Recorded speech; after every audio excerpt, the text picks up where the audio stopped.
Hola, mi nombre es David Salvatierra, soy escritor de Trujillo, nacido en Lima. Este libro que estoy presentando hoy es una novela breve, se llama El sentimiento de la fuga, y es un intento de traer a la memoria los años de mi adolescencia, específicamente de mi etapa escolar.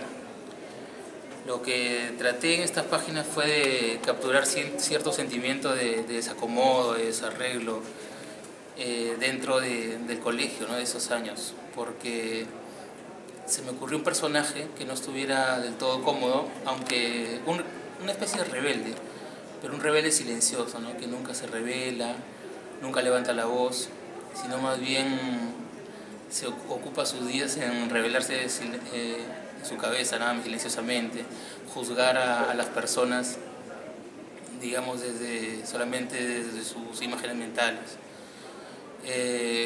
La estructura de la novela se me ocurrió leyendo por ahí creo que a José Emilio Pacheco, una novela corta de él, la división por capítulos, y también a una novelita breve de Edgar Keret, de escritor israelí. Entonces por ahí saqué más o menos un modelo que me sirvió mucho para encaminar la historia. Cuéntanos sobre el peso del tutor en la historia en sí. El tutor del protagonista, sí. digamos. Este personaje, hay un personaje muy importante en la historia, digamos, que es en el quien se apoya el personaje principal, que se llama Ernesto, que es el tutor Martino, que no es exactamente un profesor ni director, es solamente un auxiliar de conducta, de comportamiento, ¿no? Quien se encarga de poner mano dura, entre comillas, entre los alumnos, los escolares, porque en realidad él nunca llega a tocar a ninguno de los revoltosos, de los malcriados. Solamente se limitaba a reprocharles, a llamarle la atención, a darle lecciones de moral, pero sin moralina, o sea, de decirle la realidad de la calle, porque él en sus años de juventud había sido policía. Él era un policía retirado, que nadie sabe cómo, dentro del colegio, nadie sabe cómo terminó siendo al final parte del plantel educativo. Entonces este personaje es el que despierta más admiración en Ernesto, ¿no? Porque a diferencia de los curas y de los profesores, nunca ejerce la violencia escolar que era normal en los 90, en la década de los 90, que era el castigo físico, ¿no? El amedrentamiento con amenazas, con llamamientos a los padres y todas esas cosas que eran normales, al menos en mi época, en la década de los 80 hasta mediados de los 90, ¿no? Este personaje siempre me ejerció una especie de fascinación, porque era muy, digamos, como un vago grande, ¿no? Un vago de la calle, pero que había terminado en un colegio de clase media. Y está basado en un personaje real, que fue mi amigo.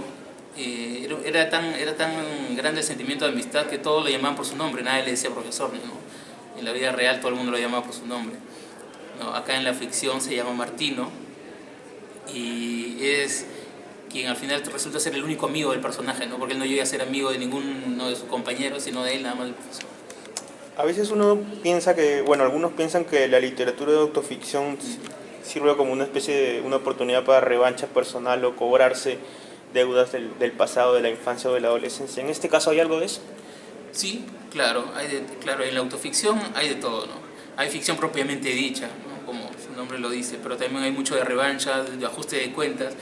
Pero yo creo que en la autoficción, al menos en mi caso, el ajuste de cuentas es conmigo mismo, ¿no? Creo que hasta ahora lo que he escrito, lo que he tratado de sacar adelante a través de la ficción, ha sido un ajuste de cuentas, pero con mi propio pasado, no con nadie, con un personaje en particular, ni con un enemigo, ni con un personaje siniestro, no, sino que creo que con una revancha contra lo que yo fui en alguna etapa de mi vida. David, por ratos lo que he podido leer de la novela me deja una impresión, un sabor de muy bien cultivada tu escritura. ¿Tú has seguido talleres de literatura o has sido algo totalmente empírico? ¿Cómo ha sido tu proceso o sea, tu formación como creador? Sí, bueno, a mí la literatura se me dio de manera natural, desde que estaba en el colegio, en la adolescencia, a través de la lectura principalmente creo que mi primera guía, que fue Julio Ramos Rivero, como le sucede a muchísimos escritores peruanos que empiezan escribiendo cuentos, creo que todos estamos bajo la sombra de Rivero. Luego en la universidad empecé a leer a cuentistas latinoamericanos, sobre todo a Borges, Cortázar, Onetti, Monterroso. Y la escritura se me dio de modo natural, nunca asistí a talleres. Es más, yo soy de profesión economista, nunca estudié literatura. En la actualidad estoy siguiendo una maestría de escritura creativa en la Universidad de San Marcos, pero esto es recién. Mis 2 libros los he publicado desde hace 4 años aproximadamente. Entonces, para escribir nunca he tenido una formación académica. Todo lo he hecho siempre, se me ha dado felizmente de manera natural.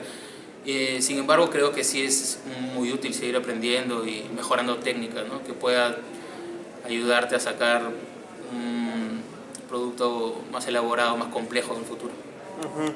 Teniendo en cuenta que la editorial Trascender apunta al plan lector, te quería preguntar, la historia es de una época escolar y habla de un colegio católico específicamente, ¿no?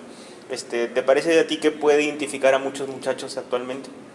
Sí, creo que sí. Creo que hay un elemento común en todos los muchachos que alguna vez pasan por el colegio, ¿no? Que es este sentimiento de estar fuera de lugar en algún momento de su vida, de sentirse que no pertenecen al grupo. Porque sabes que en todo colegio, en toda secundaria siempre se da esta problemática de las camarillas, los grupos, el excluido. Bueno, ahora se le dice bullying, en mi época simplemente era el abusivo, ¿no? El matón, ¿no? El que te pegaba porque sí, simplemente porque ejercía el poder de su fuerza física. Entonces creo que eso se da hasta ahora. Sí, en cuanto al tema de la violencia ejercida por parte de profesores, creo que ya no es un tema que ahora sea tan problemático. Pero en cuanto a la violencia entre compañeros, creo que sí. Y yo quise ponerle como subtítulo a este libro Memoria de un escolar noventero, ¿no? Después no concretó, pero yo creo que básicamente es eso, ¿no? Son las memorias de un personaje, de un escolar, que recuerda los momentos más crudos de su adolescencia durante la década de los 90. Has publicado 2 libros antes y ese es el tercero, me parece. Ese es el segundo. Publicado a finales del año pasado. El primero es un libro de cuentos. Publiqué en el año 2014. ¿No? Estuvo, digamos, en estado embrionario 2 años antes, pero finalmente vio la luz en el 2014. Fue mi primera aventura literaria. Luego ha llegado esta novela breve que yo hasta el mismo momento que me senté a escribirla no tenía mucha idea de que iba a terminar así, porque yo quería escribir un relato largo, ¿no? Digamos unas 15, 20 páginas. Pero en algún momento entendí que todo se me salía de las manos, ¿no? Porque la experiencia que yo había tenido desbordaba los límites del cuento, la experiencia escolar desbordaba los límites del cuento, entonces tuve que estructurarla de cierta manera y terminó resultando una novela corta.